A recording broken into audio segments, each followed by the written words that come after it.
this Prime Minister is not worth the cost. He massively increased the money supply by $600 billion, inflating housing costs by over 100%. That forced one C-SPAN shipyard worker I met last week to buy a normal house for over $1 million.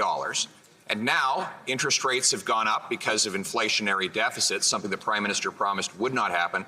And he's forced to pay $7,500 a month on his mortgage while supporting his 3 kids. Will the Prime Minister reverse his inflationary spending so that this gentleman and his wife and 3 kids can afford to keep their home?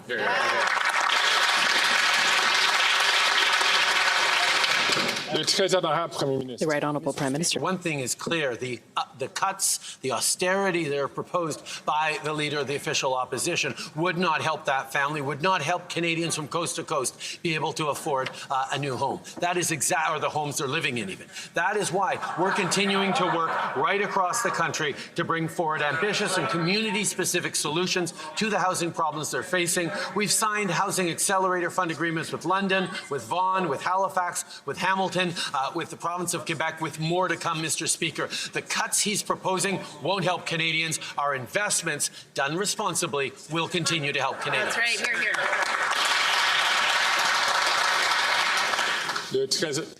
The Honourable Leader of the Opposition. Middle-class shipyard worker paying $7,500 a month on his mortgage is living austerity now.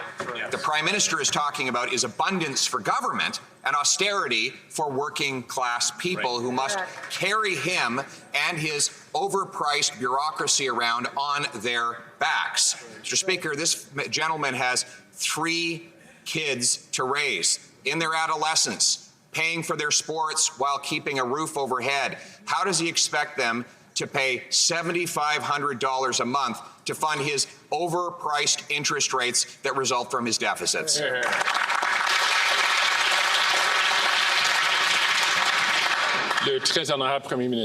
Mr. Speaker, the Leader of the Opposition is proposing to cut spending. Well, the reality is we have the lowest deficit in the G7. We have the best debt to GDP ratio in the G7. And we've preserved our AAA credit rating, Mr. Speaker. We are fiscally responsible as we support people with things like the grocery rebate, with investments that are bringing down inflation, working with the different grocery companies. But the reality is Canadians have a right to know which programs he'd be cutting. Would he be cutting child care for families? Would he be cutting dental care for kids? Would he be cutting pensions for seniors? Because, Mr. Speaker, he has campaigned against all 3 of those measures for Canadians. That's right.